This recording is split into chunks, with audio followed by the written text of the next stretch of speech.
Good morning, one and all. It's good to be in touch with you all again. I hope you all are not only enjoying at home but also getting prepared with your lessons. So, here I am to help you all out there with your next lesson, the sentences. Let's start then. So, at first, we'll go through the sentence, then phrase, clause, types of sentences according to their function and their subkinds also. At last, types of sentences according to their structure. So, you all must be thinking that what's the difference between sentences, like types of sentences according to their function and structure, isn't it? Function means which goes according to like their purpose, situation, use, and all, okay? And structure means like the formation, arrangement, etc. You know what etc. means? And so on. You know that we often pronounce etc. with an X sound, but in actual it is pronounced with a T sound. Etc. Not etc. It's wrong, okay? So, next time when you say the word, what will you say? Yes, etc. Very good. So, read these groups of words. Leaking the is roof. These made of our stone houses. Here we can see these groups of words do not make any sense. Now read the letter ones. The roof is leaking. These houses are made of stone. We can see these group of words make complete sense. Means these group of words are sentences. Okay? So, a sentence is a group of words that makes complete sense. Just see some examples. We enjoyed a horror movie last evening. This sentence giving us the complete information, complete sense. That's why this is a sentence. The next one, did your team win the match? Here we can see it's a question sentence, question mark at the end, and giving us the complete sense. So this is also a sentence. So let's move on to some important points. We must not forget four things about a sentence. A sentence makes complete sense. Second, it begins with a capital letter. Third, the words in the sentence must be in their proper order. Then only it will give us the complete sense, isn't it? And last, don't forget a sentence ends with a full stop, a mark of interrogation, we also call it a question mark, or a mark of exclamation, means the exclamatory mark, okay? Now in this we'll go through the examples first. Just see the first one, a funny story. Second, during the daytime. Third, out of curiosity. Fourth, in the early morning. Fifth, for the welfare. So in these we can see that these group of words are making sense but not complete sense over here. So such group of words that make sense but not complete sense called phrase. And you know what? We can turn a phrase into a sentence also by adding some words to it. So let's see how we can change a phrase into a sentence. But before that, you know what? A phrase does not have a subject or a verb in it. Just see the underlined ones over here in these sentences. A funny story, during the daytime, out of curiosity, in the early morning, for the welfare. In all the phrases, you will not find any subject or any verb. So, by adding a subject and a verb to a phrase, we can change it into a sentence. Let's see how. The first one, I have read a funny story. In this, a funny story is a phrase and we have added the subject and a verb to it to make it a sentence. Same as the next one, the guest will come during the daytime.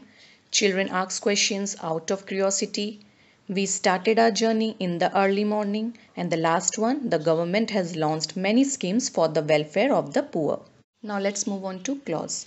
The clause is a group of words that includes a subject and a finite verb. Do you know what is a finite verb? It can be changed according to the subject and tense in the sentence. Like if I say I go to school daily, he goes to school daily, or they went to school yesterday. In all the three sentences, the verb go means have changed according to the subject and tense in the sentence. So we can say it's a finite verb. Moving on, there are two types of clause, like independent clause. We also call it a principal clause or main clause. See the example, he ate dinner. So we can see it conveys us the complete meaning and can stand alone, means independently in the sentence. So it's a independent clause. Moving on to the next one, dependent clause. We also call it subordinate clause. See the example, when James got home. It doesn't give us any complete meaning, and I think it cannot stand also alone in the sentence because it's a dependent word, as the name suggests, is dependent. So if we say like when James got home, he ate dinner. In this sentence, you can see the highlighted clause can stand alone because it convey complete meaning, and the underlined clause cannot stand alone because it does not convey any complete meaning. So we can say it depends on the highlighted clause to make complete sense. Now let's go through some differences between independent clause and dependent clause. Independent clause contains both a subject and a predicate and can stand alone as a sentence, as we have discussed earlier, and can be a part of a multi-clause sentence. And it uses conjunctions such as for, and, nor, but, nor, or, yet, so. Mainly it uses 7 conjunctions, we can say, and are coordinating conjunctions. Okay. Dependent clause that have a subject and a predicate but cannot stand alone as a sentence. Always be a part of a sentence on which it depends for meaning. It is of 3 types: adjective clause, adverb clause, and noun clause. You don't have to go with all such clauses right now in this chapter. We'll explore this topic further. Now let's move on to the basic difference between a phrase and a clause. Phrase has no subject verb combination, and in clause you will find subject verb combination. Let's check the examples, like Anu sings in the morning. So in the morning is a phrase because as there is no subject and no verb, right? Now check the next one. Anu sings when she is happy. In this you can see when she is happy, this is a clause. Why?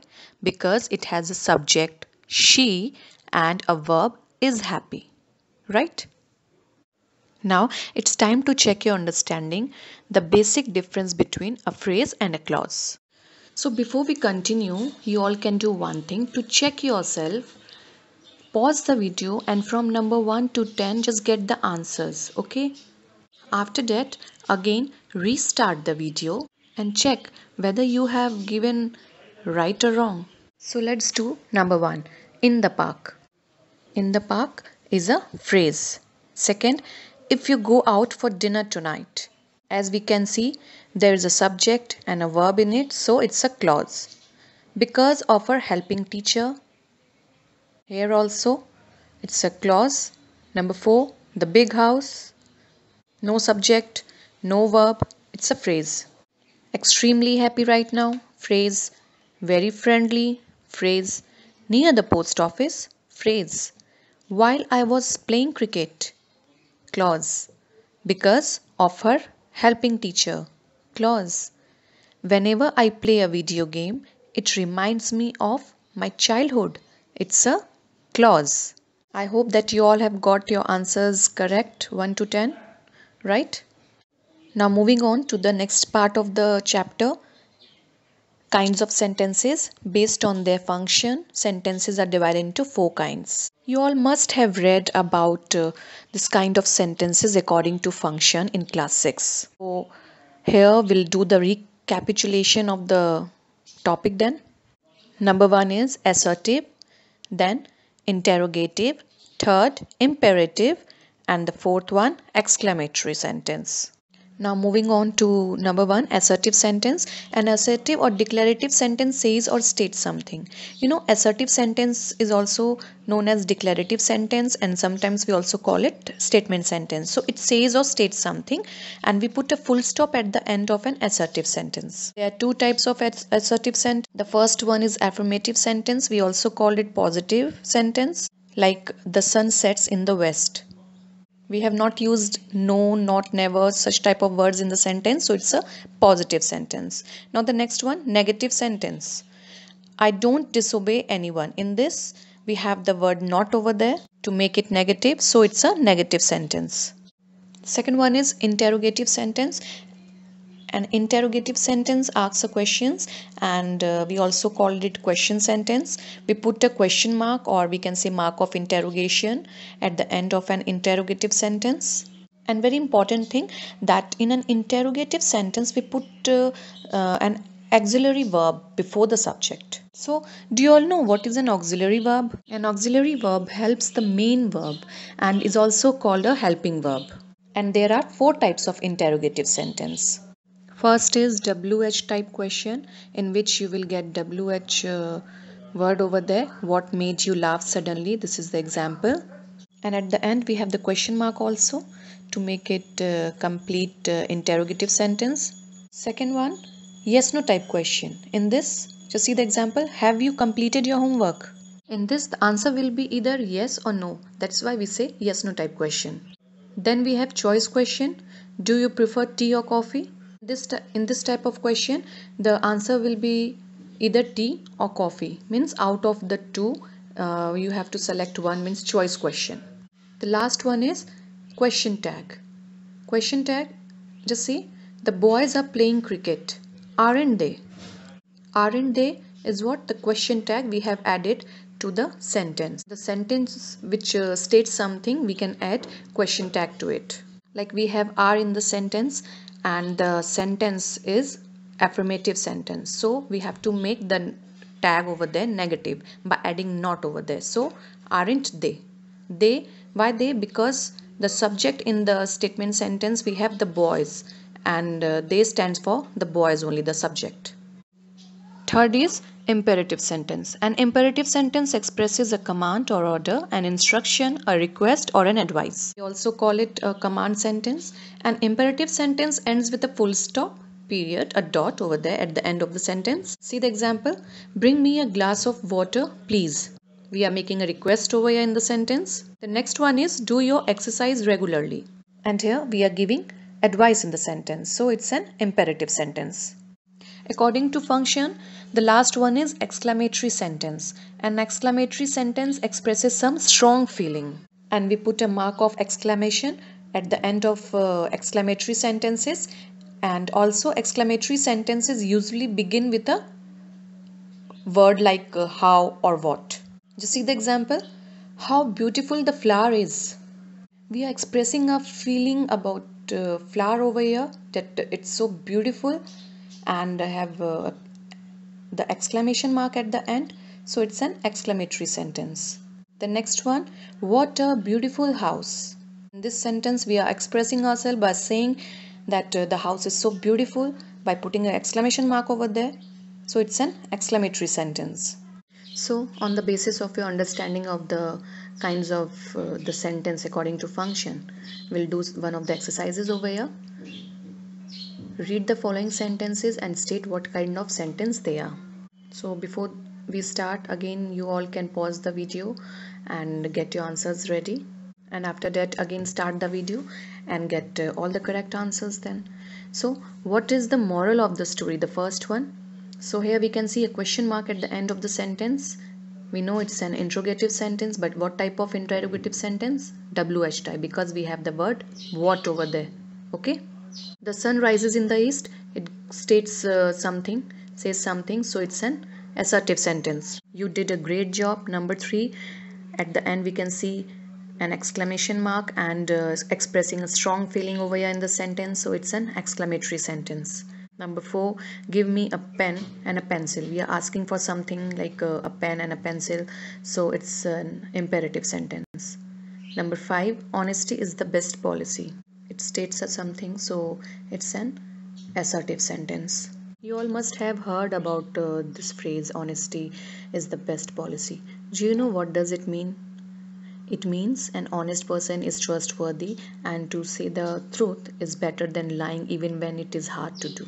So be honest and always speak the truth. Our team won the championship. Again, we can see at the end of the sentence there is an exclamation mark. And what kind of sentence is this then? It's an exclamatory sentence expressing strong feeling over here. Number 7, complete your homework on time. In this we are advising, or you can say suggesting someone to complete the homework on time. So this is an imperative sentence. The last one, can I borrow your grammar book for a day? Here we have question mark at the end of the sentence. So it's an interrogative sentence. But what type of interrogative sentence is this? As you can see, can I borrow your grammar book for a day? It means the answer will be either yes or no. So it's an yes no type question. Okay. So now let's move on to the last topic of the chapter, kinds of sentences. So kinds of sentences according to structure are divided into 3 kinds. The first one, simple sentence. The second one, compound sentence. And the third one, complex sentence. Now moving on to number 1, simple sentence. Simple sentence is a combination of a subject and a verb, and it expresses a complete thought. Now let's learn more. A simple sentence has the most basic elements that make it a sentence, like a subject, a verb, and a complete thought. Examples: Joe waited for the train. Over here in the first sentence you can see Joe, which is a subject in the sentence, and waited, a verb, and it gives us a complete thought. So we can say it's a simple sentence. The second one, the train was late. The train is the subject in the sentence, was a verb, and giving us a complete thought. The next one, Mary and John took the bus. We have Mary and John, compound subject over here because we have it's connected with the word and over there, and that's compound word. So Mary and John is what? The compound subject of the sentence, and took is a verb and giving us a complete thought. The last one, the earth goes round the sun. The earth is the subject, goes, verb, and giving us a complete thought. So we can say all these sentences are simple sentences. Now moving on to the next one, which is compound sentence. In this we have 2 independent clauses, and both of them are connected to one another with a coordinating conjunction to form a compound sentence. A compound sentence refers to a sentence made up of 2 independent clauses, or complete sentences we can say, connected to one another with a coordinating conjunction. Coordinating conjunctions are easy to remember if you don't forget the word fanboys, where F stands for, A for and, N for nor, B for but, O for or, Y for yet, and S for so. Let's see some examples. Rohan is a good lad. He is keeping bad company. So lad means boy, and we have written 2 independent clauses together. To make it give a complete thought, we have joined the 2 independent clauses with the word but, which is coordinating conjunction. And then we have a complete thought in one sentence. Let's see how. Rohan is a good lad, but he is keeping bad company. Understood? Same we have done the rest of the sentences with the complete thoughts. Like the next one, I like coffee and Rahul likes tea. Both the independent clauses are joined by the word and. The next one, she did not cheat on the test, for it was the wrong thing to do. In this we have joined the 2 independent clauses with the word for. The next one, I am counting my calories, yet I really want dessert. Dessert means pudding, sweet. Okay. So here also the two independent clauses are joined by the coordinating conjunction yet. Understood? Now let's move on to our next sentence, which is complex sentence. So a complex sentence is formed with one independent clause. We also call it the main clause of the sentence, and one or more independent clauses. We also called it subordinate clause. And both of them are connected to one another with a subordinating conjunction in the sentence. So, a complex sentence is made up of an independent clause and one or more dependent clauses connected to it. And here are some subordinating conjunctions. Let's see the list. After, although, as, because, before, how, if, once, since, then, though, till, until, when, where, whether, while. We have some 5 basic relative pronouns also. Let's see. That, which, who, whom, whose.